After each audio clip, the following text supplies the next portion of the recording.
Alright, what's up, man? Y'all know me. It's your boy Steve, man. I like being around like-minded individuals, people who grinding, people who hustling, people who being productive. So right now, I got to sit down with my boy Kelly, man. We out in Atlanta, Georgia. We out the city with it. So I had to put myself, around somebody where I can get some knowledge from, where I can get some great ideas from, and we just going to innovate from there. So for the people who don't know you, I just want to start off. Where you from? I'm from Milwaukee. That's where I grew up. That's where my roots are from. I was born in Washington, military brat, but Milwaukee is my roots. Okay, cool. Now, you know me, I'm big on utilizing time. So what's your business? What do you find yourself getting into, and how do you utilize your time? Well, my number one business is my appraisal company, but my new startup that I've been doing for about 2 years is Class Now. It's a fitness app. Okay, it's a fitness app. So with your appraisals going on, did you start that back in Milwaukee, or is that something you picked up out here in that? I've been doing appraisals for 15 years. 15 years, okay. So you definitely got some roots back in Milwaukee with it. And how do you find things to do out here in the A with appraisal? Is it a different process from Milwaukee, or is it one and the same? It's all contracted. My appraisals is cookie cutter. Okay. So cool. everything I do with my appraisals, that's my bread and butter. But at the same time, I like to expand. So that's your bread and butter. Then you got your sweets on the outside with the Class Now app. Let you be a little more innovative and flexible from what you normally do in your daily routine. So how would you break that down, the Class Now? Class Now is a lot of hustle bustle work right now. So I mean, you got to utilize time. You started with out the trunk, on campus. This and another. Right now, I'm building those bonds. My biggest thing when I first started was Mark Zuckerberg.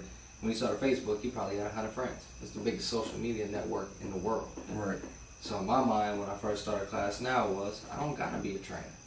I don't gotta be into fitness. I'm building a platform to give these brothers and sisters their time back. Exactly. But now I'm to the point where I've noticed that a lot of people ain't gonna listen unless you a meathead to a certain extent. So now I gotta put that work into the gym. Okay. Yeah. A lot of times with the businesses you open, you gotta get your hands dirty. You know what I'm saying? Like people be like, "Oh, I'm gonna do it, and then I'm gonna hire somebody to do this and that." But then you gotta be around them people. Then you gotta pay somebody. So it's like, get your hands dirty, jump in there, and people gonna follow you. They gonna jump on your wagon. So how long you been in Atlanta? I've been in Atlanta going on 6 years. Okay.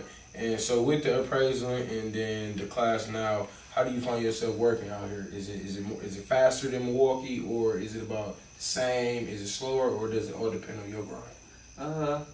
I'll say a little bit of both. So it's definitely faster than Milwaukee, but it depends on your grind. You only get out of it what you put into it. Okay. So at the end of the day, if I do my appraisals, come home, sit on the couch, I'm not utilizing my time. Exactly. You know what I'm saying? But if you look at my schedule from Monday through Sunday, I have every hour broken down. So what you supposed to be doing? Yeah, down to what time I'm picking up my son, his doctor's appointments, to what meetings I have for Class Now, what appraisals I got, what time I need to go to the gym. Everything is broken down into a schedule, Monday through Sunday.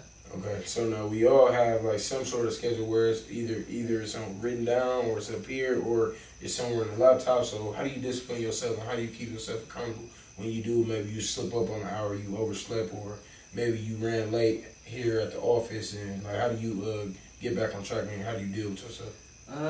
I schedule everything with a certain amount of gaps, but at the same time, I've woken up at the same time for the past 12 years, between 6 and 7 a.m.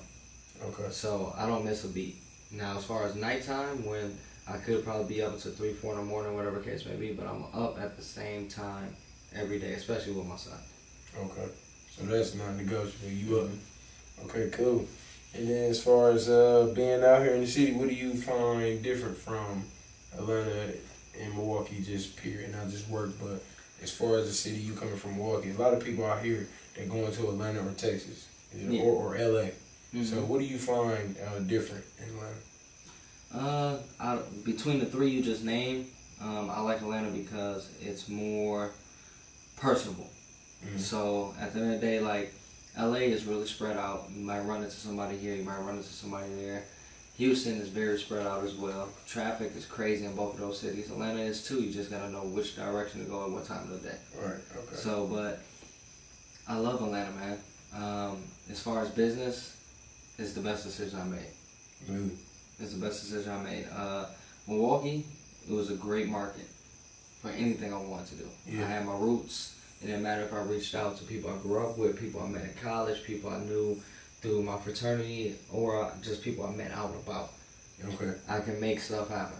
Here, you gotta put your feet in the mud and you gotta make your own path. Definitely. I can see that. Okay. Well, what advice can you give a young hustler or a young entrepreneur or just somebody just trying to find their way? Entrepreneurship is a roller coaster. Definitely. I got hit by a train when it came to class now. Mm-hmm. So with my appraisal company, like I said, it was cookie cutter. Right. I get my contracts, I get my business, I turn around my appraisals at a certain time, I get more work. With class now, it's a whole different monster. A whole different beast, huh? Yeah, you got to get people to actually listen, to do something that you're actually not really in 100%. As far as I'm not a trainer. I didn't grow up, I grew up in sports, but I didn't grow up in the fitness realm as far as training people, weightlifting, and touching people and showing people how to become a better them. Mm-hmm. But with everything that's going on here, I would say you just got to wake up every day and start like it's the first day. I remember to this day, the day that my app went into iOS and into Google Play. It was 3 days after my son's first birthday. Besides the day he was born, that was the best feeling I had. For real? Yeah. I can bet. Yeah, no one could tell me shit. Mm-hmm. And in my mind, boom, it's on the market now, it's going to skyrocket. Then I get hit by that train. You done spent this much money on developing an app, and you got to spend this much on marketing, this much pushing it, get this much in people's face, and probably stroking egos. Mm-hmm. Right. You know what I'm So saying? it's a process, basically. You just got to grow to love everything you do. Oh, most definitely. But entrepreneurship is the best feeling. It's going to be ups and downs. It's going to be a roller coaster. But as long as you stick through it, you're going to have them hard days, and that's where your team comes to play. That's where your woman comes to play. Mm-hmm. That's why you have a reel to tell you, hey, what you done did in the last, week, 2 weeks. Nigga, you been on the couch. What you doing? Get up. Go do what you got to do. You got to be blessed with that woman that holds you like feel that. me? Yeah. Or if you got your homies, and they hold you accountable. Yeah. I got a select amount of people that I tell them what I'm about to do. And it might be 6 months, it might be a year. They might ask, hey, didn't you say you were going? Yeah. And if I haven't done it, now I feel like an ass. Yeah, okay. I didn't hold up to my mind because I've always been a person that if I say I'm going to do something, it doesn't matter what it is. I can say I'm going to throw a rock and hit you dead in your forehead that next week. It don't matter what it is. If I say I'm going to do it, I'm going to do it. And as long as you got that mentality with entrepreneurship, you're going to succeed. Cool. Well, that's dope, man. That's great advice. I think everybody can live by that. Everybody can be productive by that. And right now, we want to just go into shameless plug. So you talked about class now. Mm-hmm. You talked about your appraisal business, and you talked about what you got going on just as a person. Right. Is there anything that you want anybody to know watching this? Any shameless plug that anybody want to connect on you? How can we get class now? How can we get into appraisal? If anything, like any resource or plug you want to drop would be time. I mean, Class Now is exactly how it sounds. Class Now. It's on iOS. It's on Android. You can find it on Facebook. You probably find it by somebody that might work out on a regular basis. But the one thing I would say is just network, look at different things, and then on top of that, the biggest jewel I'll say is don't give up. I've heard. I'm big on statistics. I'm big on numbers. That's why I started Class Now. Right. It builds a portfolio for the Okay. future, for athletes, for people that are training. That's one of the main nuts, not the nuts and bolts of it. It's the main core. But the biggest thing I would say is don't give up. Can't give up. We got to keep going. Don't give up. Definitely. Well, we appreciate that, man. Yeah. Shameless plugs with Kelly. We got class now. We got the appraisal businesses going on. We utilizing time all across the board, man. We are in Atlanta, Georgia. So let's get it. Definitely. I lost my train of thought on the last one. No.